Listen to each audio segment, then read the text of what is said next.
بسم اللہ الرحمن الرحیم۔ شروع کرتا ہوں اللہ کے پاک نام سے جو بہت بڑا مہربان نہایت رحم والا ہے۔ دوستو، بہنوں، بھائیوں، بزرگوں، السلام علیکم ورحمۃ اللہ وبرکاتہ۔ تاریخ اسلام میں ہم غزوات النبی صلی اللہ علیہ وسلم کی سیریل کو جاری کیے ہوئے ہیں اور جنگ خندق، غزوہ احزاب کو شروع کیا ہوا ہے اور آج اس کی دوسری قسط ہے۔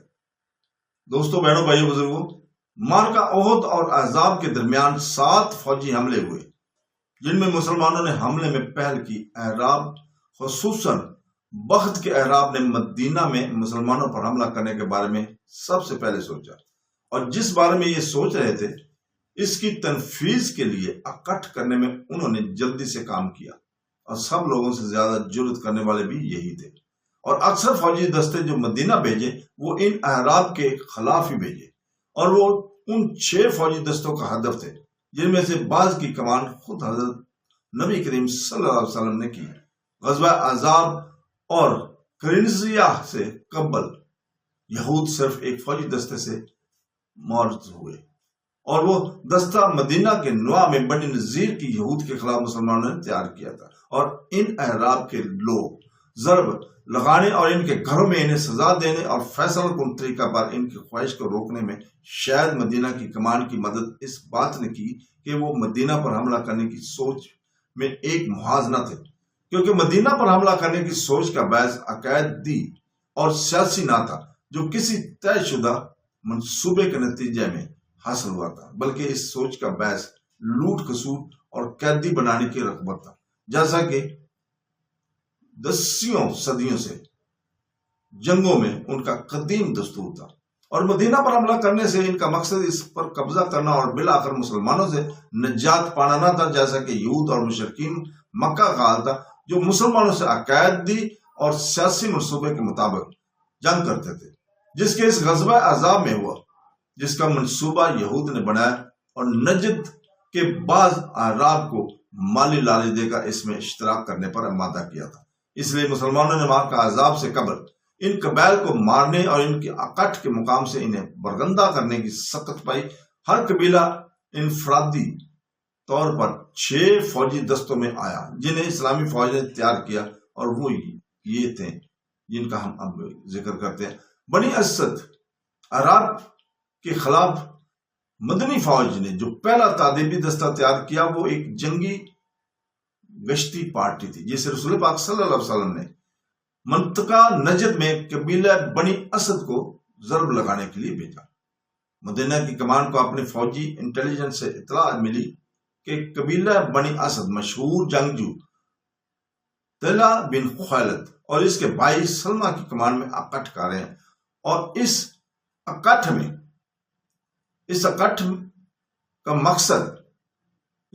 کا مقصد مدینہ پر حملہ کرنا ہے۔ اس لیے حضور پاک صلی اللہ علیہ وسلم نے فوراً انصار اور مہاجرین سے 150 جوانوں کا ایک دستہ تیار کیا جس کی کمان ابو سلمہ مخزومی کو عطا فرمائی، اور اس دستہ میں حضرت ابو عبیدہ بن جراح اور حضرت سعد بن ابی وقاص اور دوسرے مہاجرین اور انصار شامل تھے، اور یہ دستہ ماہ ذوالحج 3 ہجری میں یعنی غزوہ احد کے تقریباً 1 ماہ بعد تیار ہوا، اور رسول کریم صلی اللہ علیہ وسلم نے اس دستہ کے لیے ایک منصوبہ بنایا، اور دستہ کے سالار حضرت ابو سلمہ کو حکم دیا کہ وہ اس پر عمل کرے، اور اس منصوبہ کو اہم پوائنٹ کتمان، سرحد اور اکٹھا ہونے سے قبل قبائل بنی اسد کو غفلت میں گرفت میں لے آتا تھا، اور نبوی حکم میں جو خاص طور پر دستہ کی کمان کی قید اعلیٰ حضرت ابو سلمہ کو دیا گیا ہے، بیان ہوا ہے کہ آپ چلتے چلتے بنی اسد کے علاقے میں اتریں، اور قبل اس کے کہ ان کی فوجیں آپ سے ملاقات کریں آپ ان پر حملہ کر دیں، اور طے شدہ منصوبے کے مطابق اس دستے کے جوانوں نے دیار بنی اسد کی جانب جو ارض نجد میں تھے اور قتل کی جانب مارچ کیا۔ یہ ان کا ایک پہاڑ ہے، اور منصوبے نے اسی پوائنٹ کو تعین کی تھی، چونکہ کتمان پوشیدگی اس گشتی فوجی دستے کے لوازم میں سے تھا۔ سالار ابو سلمہ اپنے جوانوں کو رات کو نہایت تیزی کے ساتھ چلاتے اور دن کو انہیں چھپا دیتے۔ اور آپ خوب چلتے آپ کا راستہ آن چلا تھا، حتیٰ کہ آپ بنی اسد کی منازل تک پہنچ گئے تھے۔ اور اس کا مقصد اس دستہ کی خبر کو یوں چھپانا تھا کہ دیار بنی اسد میں پہنچنے تک کسی کو اس کے متعلق پتہ نہ چل سکے۔ اور عملاً یہ دستہ اپنے مقاصد کو پورا کرنے میں یوں کامیاب ہوا کہ اس کے جوانوں نے بنی اسد پر ان کے گھروں میں اچانک حملہ کر دیا، اور قبل اس کے کہ وہ اکٹھ کر مکمل کر سکیں انہیں غفلت میں پکڑ لیا۔ مسلمانوں کی فوج نے فجر کی نماز فجر کے وقت اچانک ان پر حملہ کر دیا، ان کے منازل کا گھرو کیا، اور وہ کسی قسم کی تیاری میں نہ تھے۔ بس حیرت نے انہیں آ لیا اور وہ ثابت قدم نہ رہ سکے، بلکہ کسی مقاومت کے بغیر پشت پھیر گئے، اور مسلمانوں کی فوج نے ان کے گھروں پر قبضہ کر لیا، اور سلار ابو سلمہ نے اپنے جوانوں کی 2 چھوٹی چھوٹی ٹکڑیاں ان لوگوں کے تعاقب میں روانہ کی، اور ان کے جوانوں نے بنی اسد کی بہت سی بکریوں اونٹوں پر قبضہ کر لیا۔ اسی طرح ایک ٹکڑی کے جوانوں نے 3 غلاموں کو قیدی بنا لیا جو ان کے اونٹوں کے چرواہے تھے، اور قبیلہ کے بقیہ جوان شکست کھا کر دروں کے نشیب اور پہاڑوں کی چوٹیوں میں جا کر بھاگ کر چھپ گئے تھے۔ اور یہ گشتی دستہ بنی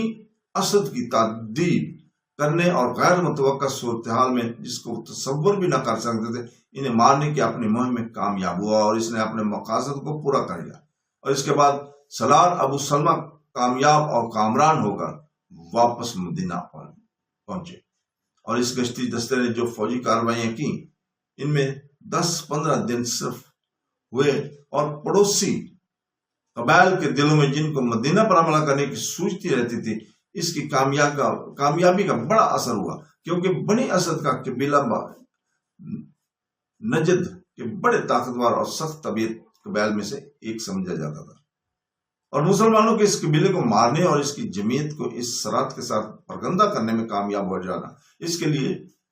جس کو اس قبیلے کی طرح زیادتی کی بات سوچی تھی، ایک فیصلہ کن انتباہ کے کام ہو گیا تھا۔ حضرت ابو سلمہ سلار کے اپنے گشتی دستے کے جوانوں کے ساتھ نجد کے دیار بنی اسد سے کامیاب ہو کر واپس آنے کے فوراً بعد فوجی انٹیلیجنس نے سلار اعلی رسول پاک صلی اللہ علیہ وسلم تک خبریں پہنچائی،